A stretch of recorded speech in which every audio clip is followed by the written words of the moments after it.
I talk all the time on this channel about how the MMA industry is changing significantly, and I think one of the big reasons for that is MMA fans have changed drastically over the last few years, and I don't think it's for the better, and that's what I'm going to talk about in today's video. My name is James Lynch, so before we talk about some of the fans that we're seeing a lot of online that are just really not good for the sport, I think there are three major factors why fans have gotten so much worse over the years, and I outline them here in this graphic. First one being the pandemic. Now, this could be a video in itself, but I think that the pandemic, us being locked down, made people more online than ever. And what I mean by that is people getting satisfaction of being online more than enjoying real life. This is the only way that some people can feel important, is doing things online to their liking and doing it anonymously. I think that's a big thing as well. The other thing is online betting. Now, look, I love gambling. I think it's great, but it's also brought out a lot of bad people there. And we're going to talk about this a little bit later in the video, but this has resulted in a lot more people losing bets and people getting more angry online when bets do not go their way. And the other one is the rise of MMA content creators, and not for the better. There's a lot of content creators that focus on hate content. I've talked enough about this on my channel, but the most viewed content in the MMA space right now is hate content. You know, being hateful is becoming normalized. It's how creators talk, and they sort of normalize this to the fans. I'm talking about fighter drama, bad performances. Anything with shock value is basically what gets viewed the most, and that's triumphing, you know, the actual fights themselves. So I think these are three of the biggest factors that have really added to fans being a lot weirder and a lot more obsessive than what we've seen over the last couple of years. So let's get into the different categories of fight fans. I've divided this up into 6 different parts.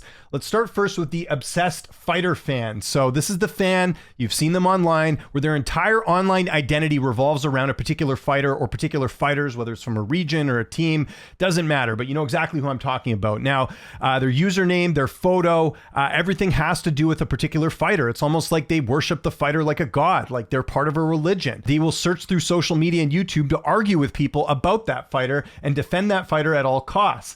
They also gain notoriety because people also like the same fighters. So they essentially create sort of a group and they all band together about this one particular fighter, much like a religion would be tying a lot of people together to hang out at the same time. And then there's also the I must hate anyone who's critical of this fighter. We see this a lot where fans will go after people for picking against a fighter or being critical of a fighter, this mentality that they have to defend the fighter at all costs. With all that said, most of these fighters have no idea who these people are online. The highlight of their day is arguing with strangers. And these are also fans that will use words like "we" when a fighter wins a fight, because they really believe in their head that they are making a difference in the MMA community by defending that fighter or going after the fighter. These are also people usually under the age of 25. And I would also argue that it's not just fighters that people get obsessed with. They get obsessed with content creators.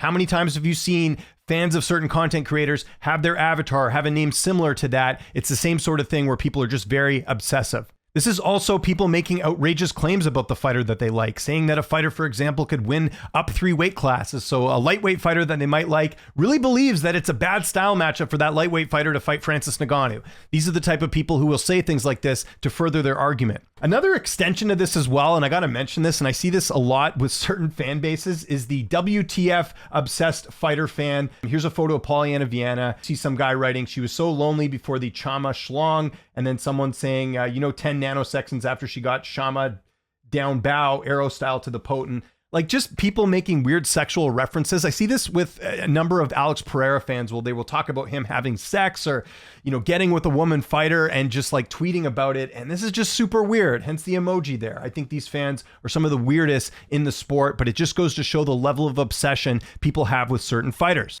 Now let's talk about the obsessive fighter fan playbook. They will talk a ton of crap on that fighter before the fight, saying this fighter wins easily. This fighter's going to make it look like it's nothing. This fighter's going to dominate the fight. This fighter's going to win in 30 seconds, that type of stuff. Then they get overly sensitive to any sort of pushback. Hey, I don't think this fighter's going to win this fight easily. Hey, I think this fighter might have a difficult fight with this other fighter. And they get completely upset and mad. Then they gather their fellow mobsters, as I like to call it here, or people that are also online, and attack that person if they have a different opinion. I see this all the time.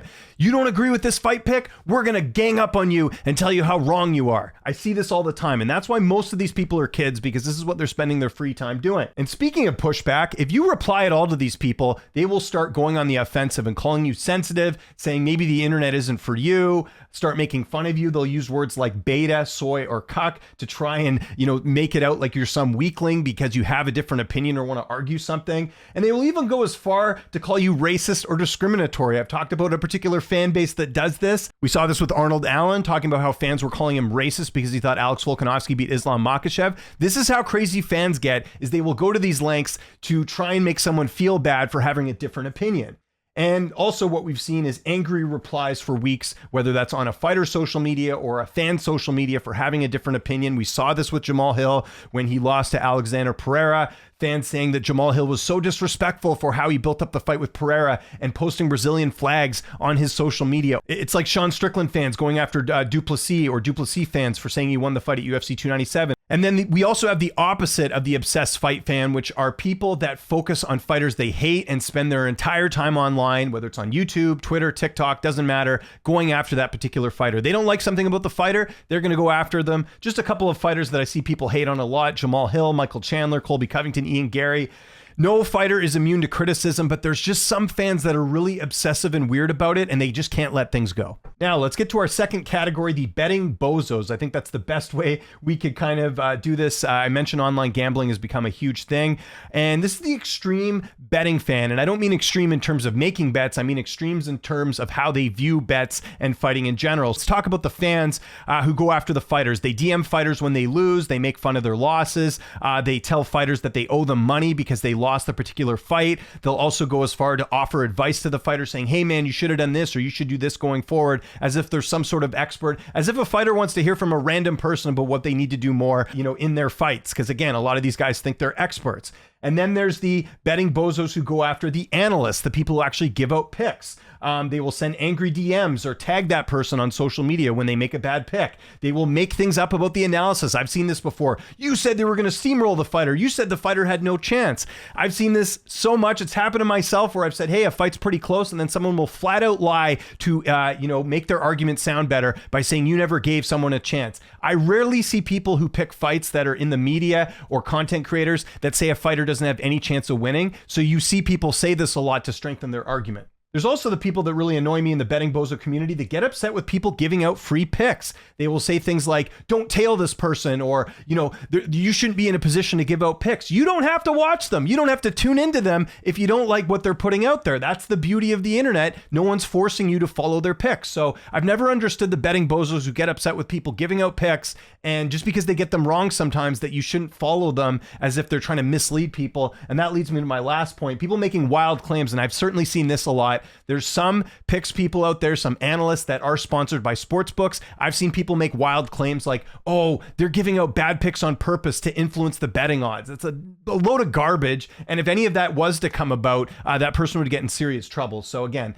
the betting bozos, super annoying part of the betting community now. The people that, again, always think they're experts when it comes to betting fights. They never get picks wrong, and they'll be the first people to call out people for making bad picks. If you don't like someone when it comes to their analysis of their picks, just don't watch them. It's as simple as that. Let's get on to the MMA Expert Fan, and this is sort of a wide-ranging group of fans, but they're actually really annoying, and they are the well actually fans. I use that term and spell actually the way we spell it here, because that's how they talk to people. Will actually, and these are the people that hate all the MMA media. They hate Ariel, they hate Luke Thomas. You notice they never offer out anyone they actually like in the community, and the odd time they do, they mention people who aren't actually journalists. They mention content creators. They'll talk about Nina Drama or MMA Guru, but they have this sort of self-loathing of the media. And they will talk about these content creators as if they're journalists. There's a difference between a content creator and a journalist. A lot of fans need to learn that, but that again goes back to, how much they hate things about the media.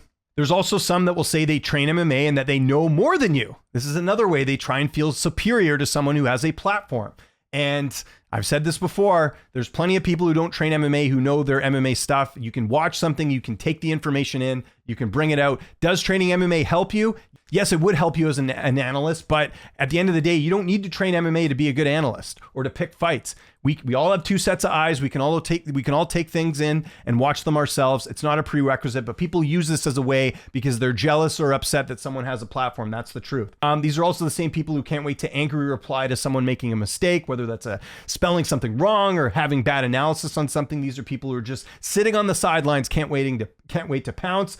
These are also the same people who talk about low viewership. I see this a lot too. Nobody likes your stuff. You suck. You're part of the dying media, all this different stuff. And a lot of that again stems from jealousy, from people that wish they could do this and haven't figured out how to do it. And let me just take this moment to say, if you're so good at analyzing fights, betting fights, picking fights, whatever, nothing is stopping you from doing what everyone else is doing. There is no handouts in this industry. It's a lot of hard work. It's about people building up their platform and breaking into the industry. It's as simple as that. But I see far too many people thinking they're experts without actually taking the plunge. If you think you're so good, take the plunge yourself. Otherwise, quit complaining about it. And we saw this with the whole UFC 306 thing, where the reporter made the mistake with Daniel Zellhuber, and there was a huge swab of MMA fans and experts out there talking about how bad the media is and how much better they'd be. And again, this goes back to the point I just made. If you're very good at this, go out there and try and create your own following. Otherwise, be quiet about it, because people are going to make mistakes. I guarantee you, anyone that is watching MMA has made a mistake at work. It just so happens that their job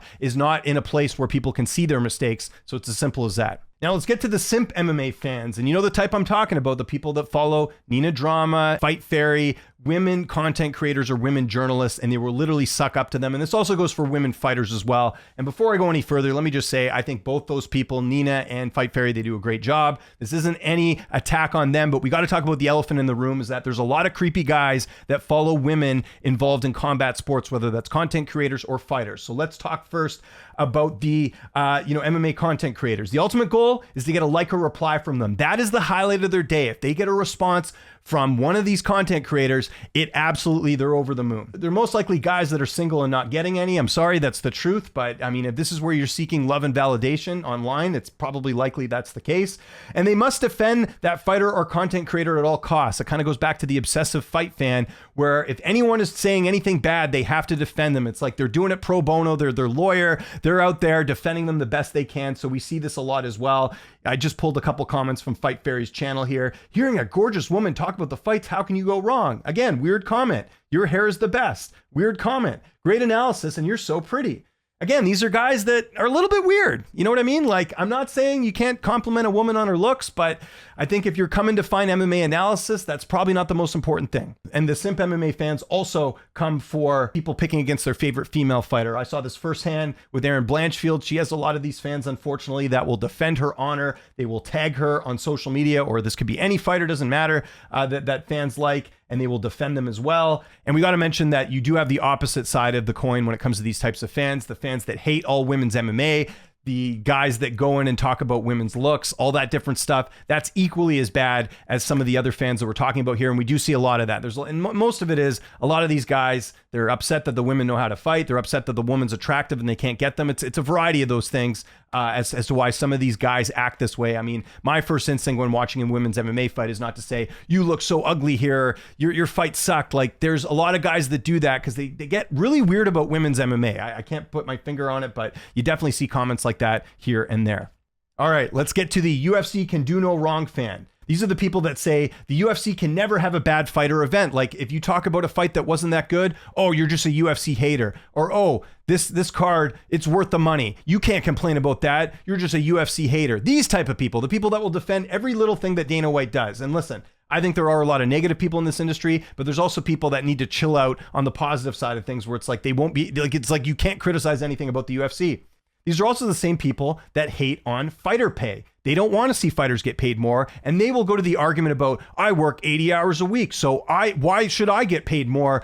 I do a harder job than these fighters do. This type of argument. Like, again, I've said this before, if the fighters are paid better, we're going to get better fights, but a lot of fans get insecure and weird about fighter pay, and they instead have to bring up how fighters should be getting paid less, or they don't want to see an increase in fighter pay, and they always take the UFC side on it. Remember all the people who said Francis Ngannou dropped the bag? These are the type of fans I'm talking about that will go to great lengths to defend the UFC.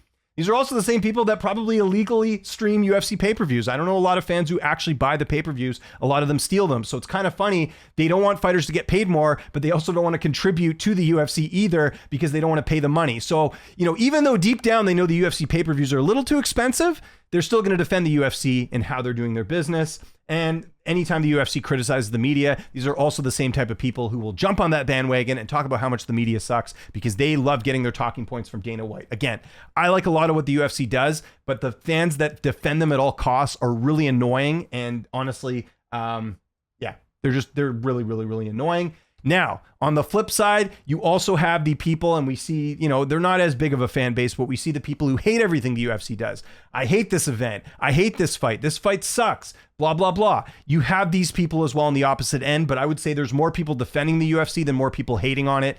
But we do have to talk about both sides of the coin when it talks about this fan video.